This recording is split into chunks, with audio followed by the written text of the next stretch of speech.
Dear students, good morning. How are you? आप कैसे हैं? ये नरेशन से संबंधित हमारा थर्ड वीडियो आप लोगों के लिए है। इसके पहले के जो वीडियोज मैंने बनाए थे, फर्स्ट वीडियो और सेकेंड वीडियो, उसमें हमने आपको रिपोर्टेड स्पीच यदि इंट्रागेटिव सेंटेंस हो अथवा असर्टिव सेंटेंस हो तो उस आधार पर हमको इनडायरेक्ट कैसे बनाना है उसका नियम हमने आपको बताया था। प्रैक्टिस के रूप में भी हमने सेंटेंस आपको दिए थे। इस वीडियो में हम आपको इंपरेटिव सेंटेंस, यदि रिपोर्टेड स्पीच में इंपरेटिव सेंटेंस आया हो तो उसका इनडायरेक्ट स्पीच कैसे करते हैं। तो सबसे पहले आप ये समझ लीजिए कि इंपरेटिव सेंटेंस क्या होता है। तो ध्यान दीजिए, यदि वाक्य में ऑर्डर, कॉमा, एडवाइस, सलाह या रिक्वेस्ट की गई हो,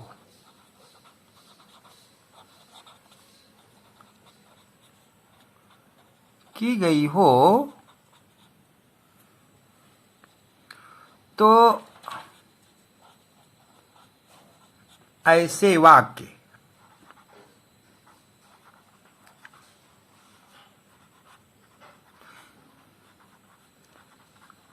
इंपरेटिव सेंटेंस कहलाते हैं।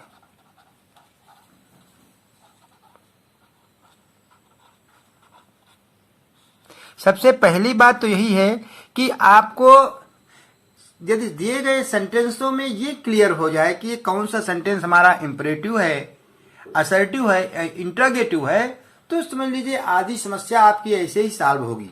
क्योंकि कंफ्यूजन आपको यही रहती है कि ये सेंटेंस है कैसा, क्योंकि सेंटेंस के पता होने के बाद में ही हम उस पर फार्मूला अप्लाई कर सकते हैं।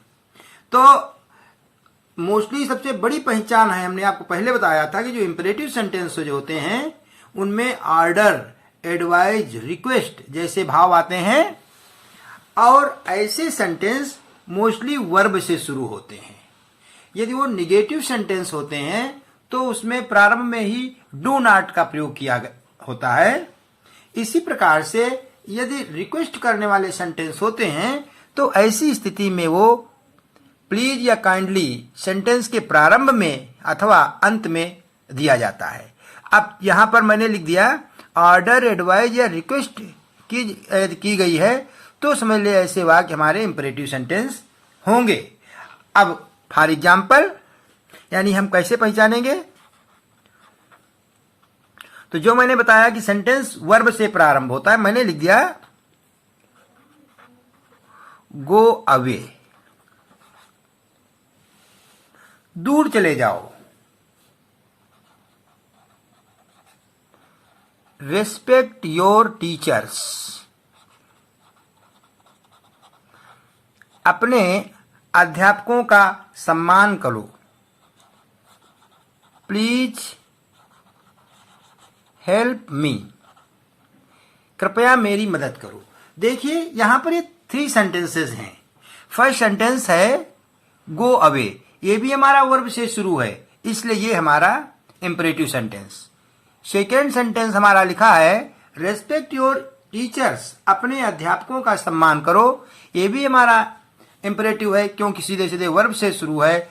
और थर्ड सेंटेंस जो है वो लिखा है प्लीज हेल्प मी, कृपया मेरी मदद करो, ये भी वर्ब से शुरुआत है और इसमें निवेदन, रिक्वेस्ट का भाव परिलक्षित हो रहा है, ये भी हमारा इंपरेटिव सेंटेंस हुआ।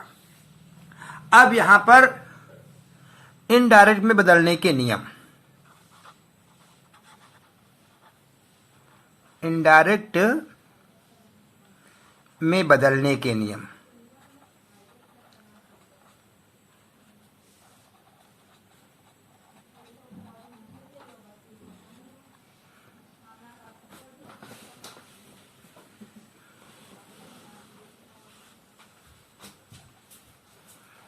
सबसे पहली बात, यदि हमारे सेंटेंस में ऑर्डर शो कर रहा हो, यानी तो समझ लिख दीजिए, यदि रिपोर्टिंग वर्ब के सेड टू को निम्न प्रकार बदल देते हैं, यानी हमको यहां लिखना चाहिए, पहला रूल है रूल 1,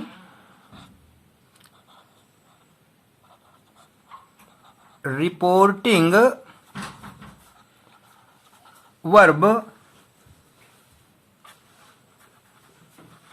सेड टू को सेंटेंस के भाव के अनुसार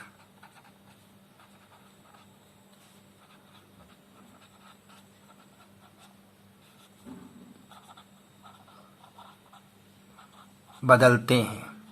अब भाव के आधार पर क्या है, तो सबसे पहली बात तो यह है कि हम यदि कहीं सेंटेंस में हमारे ऑर्डर आया हो, ऑर्डर का भाव होने पर, यानी जो ऑर्डर का भाव, ये बात यहां पर जो हम रिपोर्टेड स्पीच लिखेंगे, उस रिपोर्टेड स्पीच के सेंटेंस को समझेंगे कि इसमें ऑर्डर का भाव आ रहा है या कौन सा भाव आ रहा है। तो यदि ऑर्डर का भाव आ रहा है तो ऐसी स्थिति में हमको ऑर्डर्ड या कमांडेड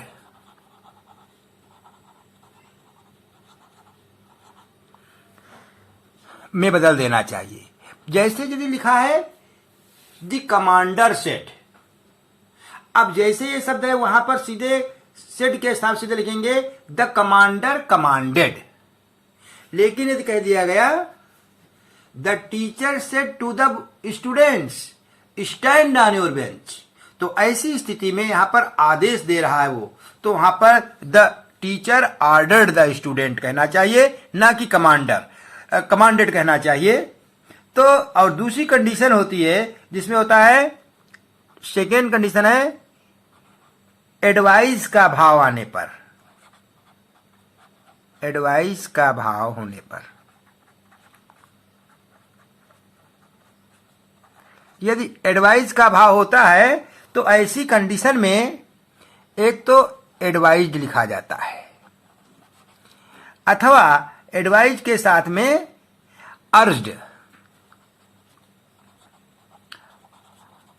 अर्ज में बदल देते हैं। अर्ज माने निवेदन किया। और दूसरी कंडीशन, थर्ड कंडीशन आपकी जो है वो आपकी होती है रिक्वेस्ट, रिक्वेस्ट का भाव होने पर।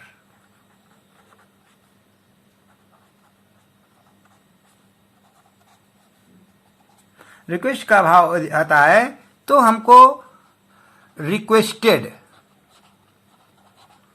अथवा बेग्ड, बेग्ड मीन्स याचना करना, निवेदन करना, अथवा इम्प्लोर्ड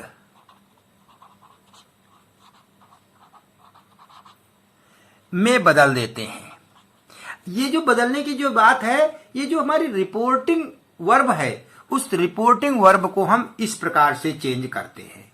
दूसरी कंडीशन, ये आपका फर्स्ट रूल है, रूल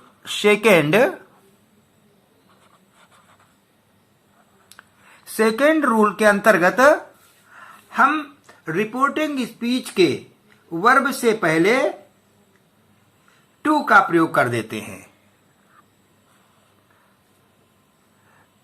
यहां लिख देते हैं रिपोर्टेड स्पीच के वर्ब से पूर्व टू लिखते हैं। अथवा हम इस बात को भी ध्यान दें कि यदि हमारा सेंटेंस जहां पर कामा तथा इन्वर्टेड कामा है, उस कामा तथा इन्वर्टेड कामा को हम समाप्त कर देते हैं और उसके स्थान पर हमको रिक्वेस्टेड का भाव टू का प्रयोग कर देना चाहिए। और अब ये टू है क्या, यही टू हमारा इन्फिनिटिव है। अब थोड़ा एग्जाम्पल से आप इसका समझ लेते हैं। एग्जाम्पल देख लीजिए।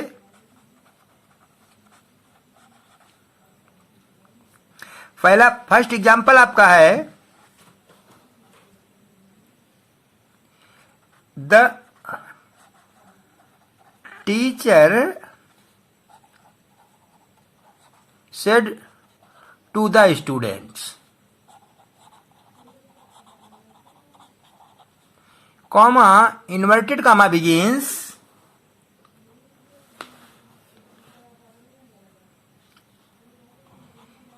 sit in your class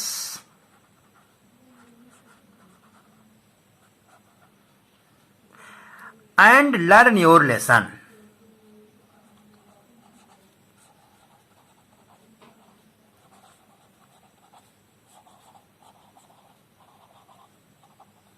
full stop, inverted comma closed. अब इस सेंटेंस में हमने देखा भाव, हमने ध्यान दिया तो आगे लिखा हुआ है sit in your class and learn your lesson, यानी अपनी कक्षा में बैठो और अपना पाठ याद करो। ये टीचर के द्वारा विद्यार्थियों को आदेश दिया जा रहा है। इसलिए यहां पर जब इसका हम इनडायरेक्ट नरेशन करेंगे तो हम कहेंगे द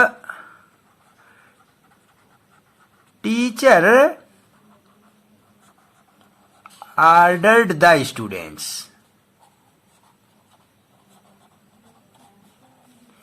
अब यहां पर कॉमा था, इन्वर्टेड कॉमा जो लिखा हुआ है, यहां पर कंजंक्शन टू का प्रयोग करेंगे, to sit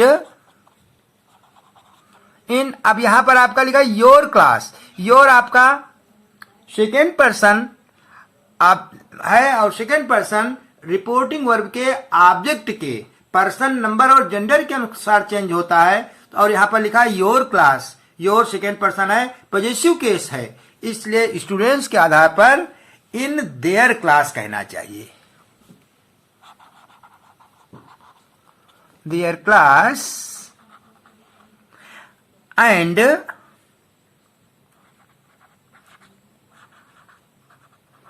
learn their lesson. ये आपका सेंटेंस बन जाएगा। दूसरा, एक चीज और ध्यान रखने वाली बात है, रूल नंबर 2। उसके पहले आपको अगला रूल बताएं, उससे पहले एक एग्जांपल और देख लीजिए। सेकेंड एग्जांपल है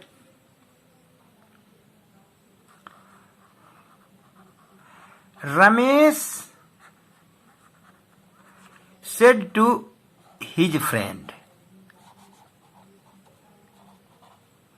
रमेश ने अपने मित्र से कहा, comma inverted comma begins, work hard for the test. अब यहां पर इसका अर्थ है टेस्ट के लिए कठिन परिश्रम करो। अब रमेश अपने मित्र से कहता है, रमेश ने अपने मित्र से कहा, अर्थात यहां पर रमेश अपने मित्र को एडवाइज कर रहा है। ऊपर यहां पर टीचर आदेश कर रहा था तो यहां पर ऑर्डर्ड लिखा गया, और यहां पर ये एडवाइज कर रहा है, सलाह दे रहा है, इसलिए यहां पर लिखेंगे रमेश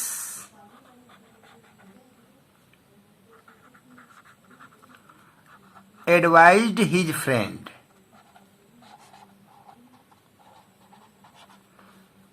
to work hard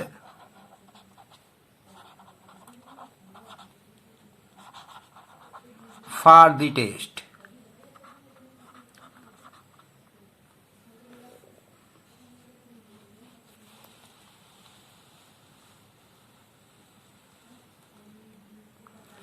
अब अगला ये रूल सेकेंड आपका था, रूल 3 देख लीजिए।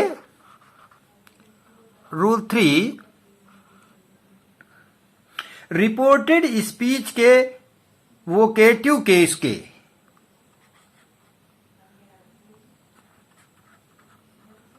रिपोर्टेड स्पीच के वोकेटिव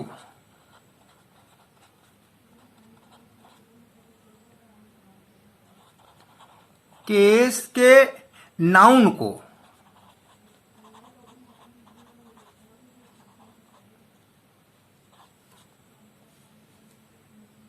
रिपोर्टिंग वर्ब का ऑब्जेक्ट बना देते हैं।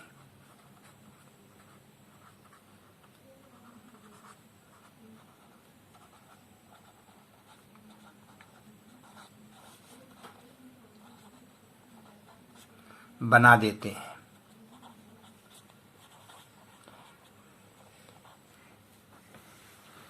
फॉर एग्जाम्पल,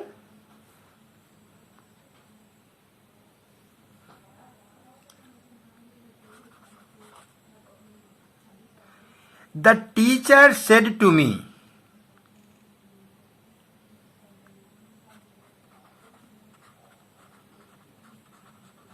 the teacher, यहां पर क्यों लिखेंगे the teacher said, comma inverted comma begins, sit down boys, sit down boys।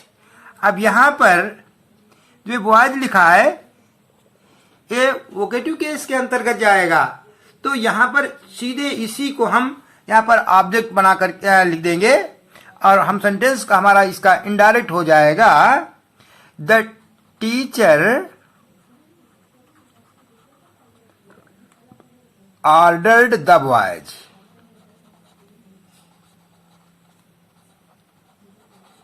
अब ये आपका जो लिखा हुआ है इसी को हमने यहां पर ऑब्जेक्ट बना दिया और हो गया the teacher ordered the boys to sit down. इस प्रकार से हमारा सेंटेंस कंप्लीट हो गया। अब अगला जो रूल है, रूल नंबर 3 आपका हो गया था, यदि रिपोर्टेड स्पीच, रूल 4 बहुत ही इंपॉर्टेंट रूल है, यदि रिपोर्टेड स्पीच डू नॉट से प्रारंभ हो,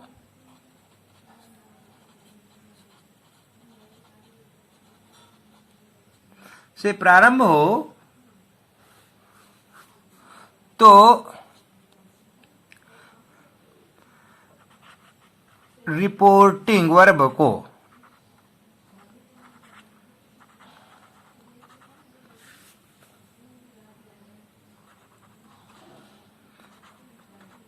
फॉरवर्ड में बदलते हैं तथा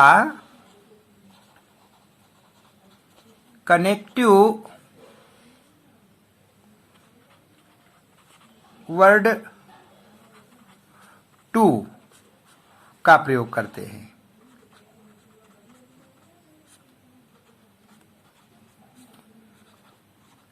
एक तो कंडीशन ये है, दूसरी कंडीशन ये है यदि हमारा सेंटेंस में हम फॉरवर्ड का यूज न करें तो वहां पर फिर हम भाव के आधार पर ऑर्डर्ड, एडवाइज या रिक्वेस्टेड का प्रयोग कर देते हैं और डू नॉट के स्थान पर नॉट टू का प्रयोग कर देते हैं। इसको हम फर्स्ट की कंडीशन में देख लेते हैं।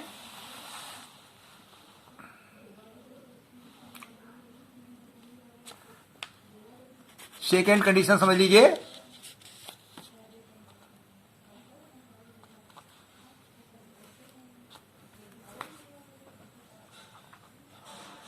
सेकेंड कंडीशन है, इसमें लिखेंगे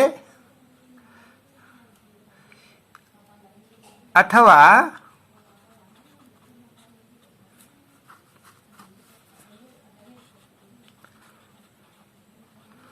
रिपोर्टिंग वर्ब सेड टू के स्थान पर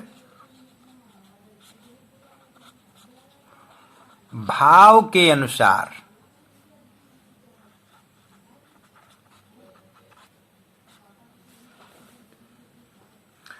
ऑर्डर्ड,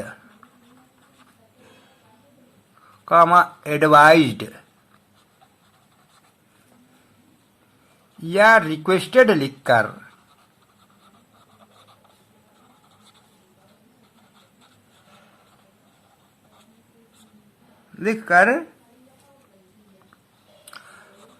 डू नॉट के स्थान पर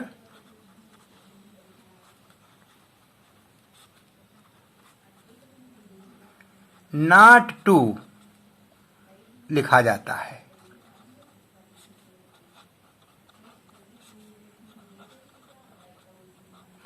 अब इस चीज को एग्जाम्पल समझ लीजिए।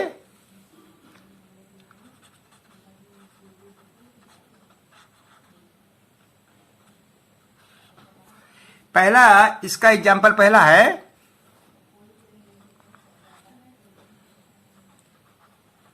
My mother said to me, comma inverted comma begins, do not abuse anyone। अब यहां पर दो बातें हैं। एक तो हमारी माताजी हमें आदेश दे सकती हैं, अथवा हमारी माताजी ने हमें मना किया है। तो इस सेंटेंस को हम दो प्रकार से बना सकते हैं। एक तो कंडीशन हम लिखेंगे, माई मदर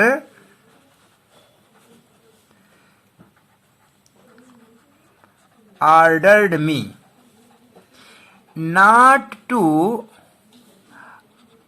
अब्यूज एनीवन। अथवा हम इसको इस प्रकार से भी लिख सकते थे, my mother forbade me to abuse anyone।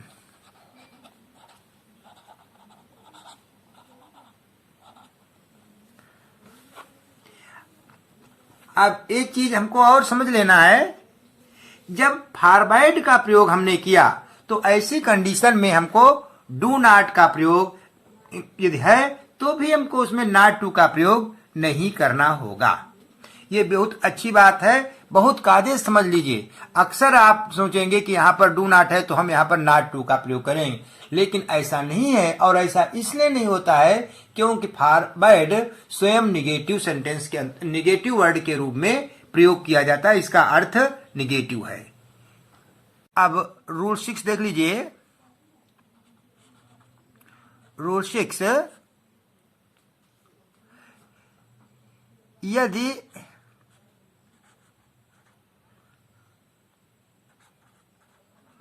Reported speech में शर, कॉमा प्लीज, काइंडली आया हो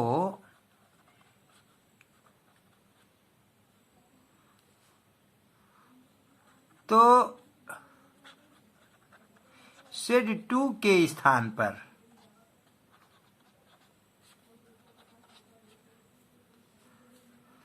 रिक्वेस्टेड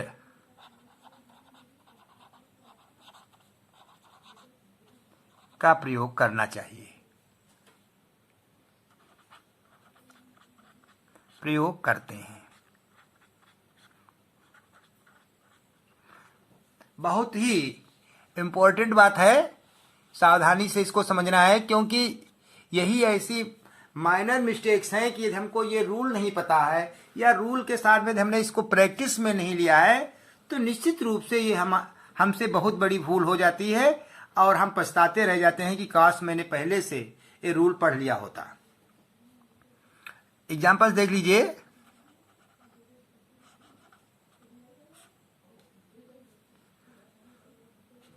The student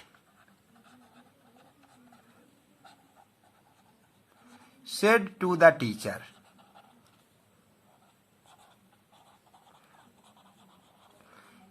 विद्यार्थी ने अध्यापक से कहा। सर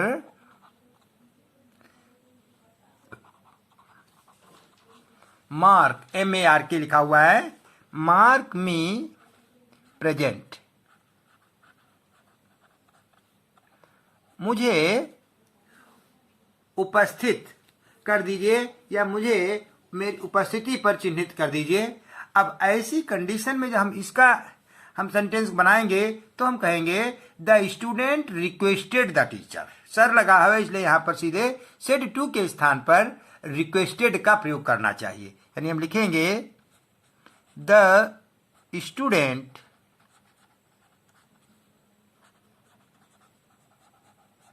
requested the teacher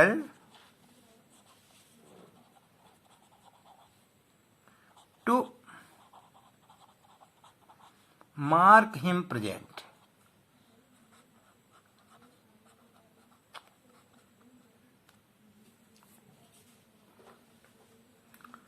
अब हम समझते हैं कि आपको मेरी बात समझ में आ रही होगी, समझ में आ गई होगी।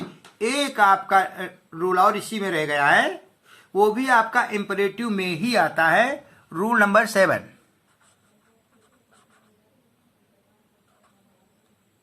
रूल 7, यदि रिपोर्टेड स्पीच में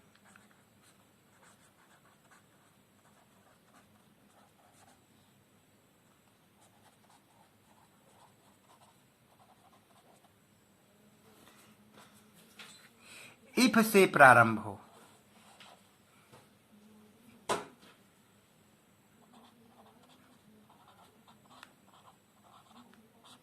प्रारंभ होने वाले क्लॉज में सलाह का भाव हो,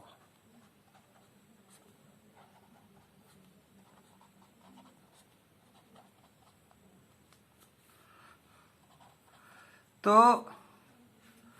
शुड का प्रयोग करना चाहिए।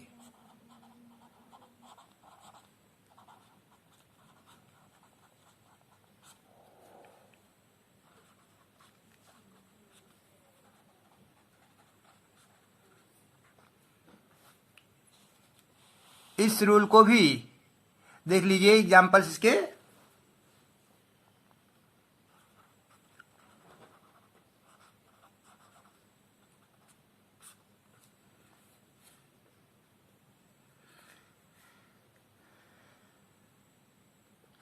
My father said,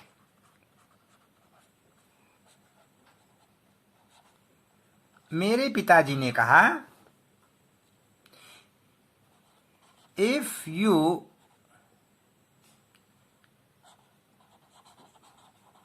suffer from cough and cold,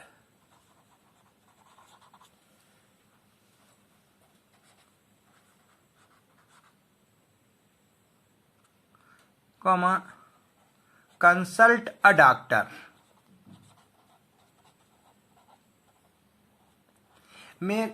My father said, मेरे पिताजी ने कहा, if you suffer from cough and cold, यदि आप कफ अर्थात खांसी और ठंडक से आप पीड़ित हैं, परेशान हैं, कंसल्ट अ डॉक्टर, तो एक डॉक्टर की सलाह लीजिए।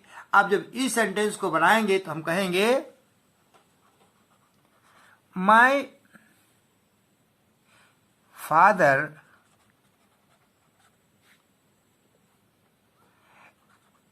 advised me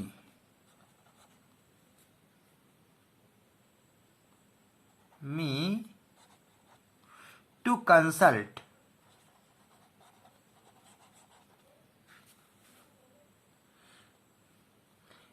a doctor if I suffered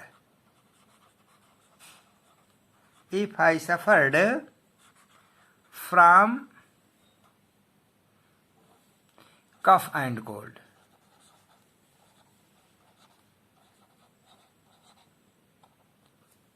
एक तो हमारा इस प्रकार से सेंटेंस बन सकता था, दूसरे में इसको ऐसे भी लिख सकते थे, और दूसरा तरीका था my father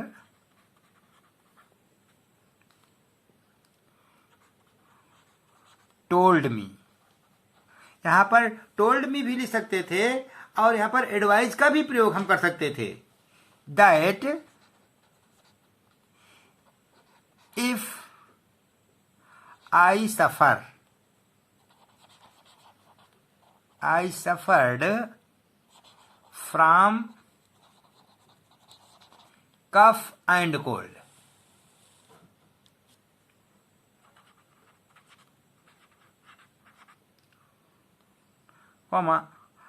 I should consult a doctor. अब यहां पर देखिए ये शुड का प्रयोग कर दिया गया है। ये आपका जो रूल था, रूल 7, यदि रिपोर्टेड स्पीच में इफ से प्रारंभ होने वाले क्लाज में सलाह का भाव आता हो तो शुड का प्रयोग करना चाहिए, यदि शुड का प्रयोग अच्छा रहता है।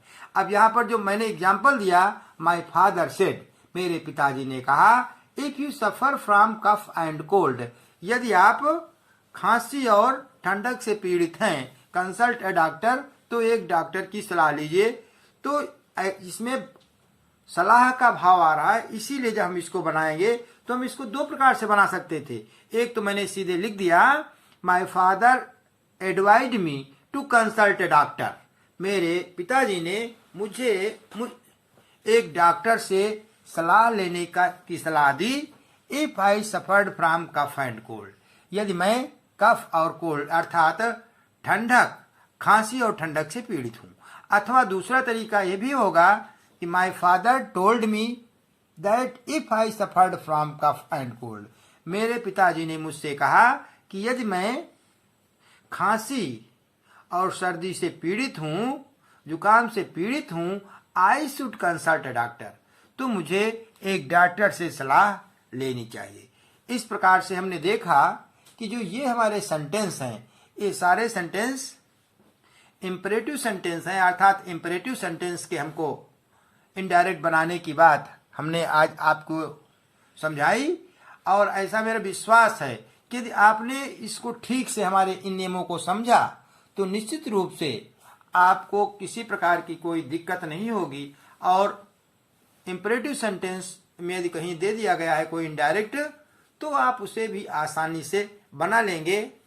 यदि आपको मेरा ये वीडियो अच्छा लगा हो तो पुनः वही बात मैं दोहराऊंगा कि इसे कृपया शेयर करना कतई न भूलें, तथा यदि आपको मेरा चैनल आपने अभी तक सब्सक्राइब न किया हो तो इसको सब्सक्राइब अवश्य कर दें, जिससे कि आने वाले समय में ज्यों-ज्यों आपकी बोर्ड परीक्षाएं नज़दीक आ रही हैं, ज्यों-ज्यों आपकी हाफ ईयरली एग्जामिनेशंस नज़दीक आ रही हैं, प्री बोर्ड आपके नज़दीक आएंगे, तो ऐसी कंडीशन में हमारे ये वीडियो आपके लिए बहुत ही उपयोगी सिद्ध होंगे।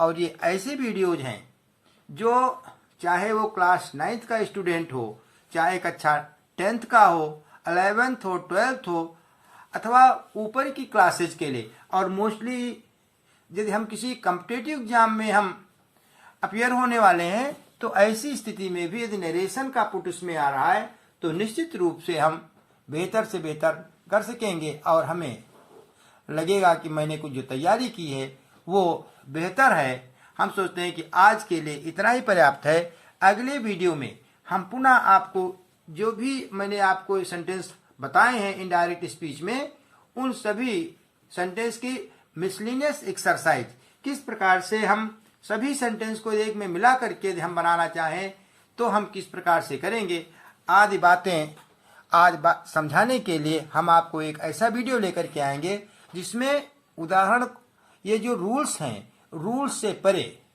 हमने जो आपको पढ़ाया है रूल्स, उस पर आधारित एक प्रैक्टिस एक्सरसाइज होगी जो आपके लिए निश्चित रूप से बहुत ही मील का पत्थर साबित होगी। उसको देखेंगे। आज के लिए इतना ही पर्याप्त है। तब तक के लिए नमस्कार। अगले वीडियो में पुनः आपसे मिलते हैं। धन्यवाद।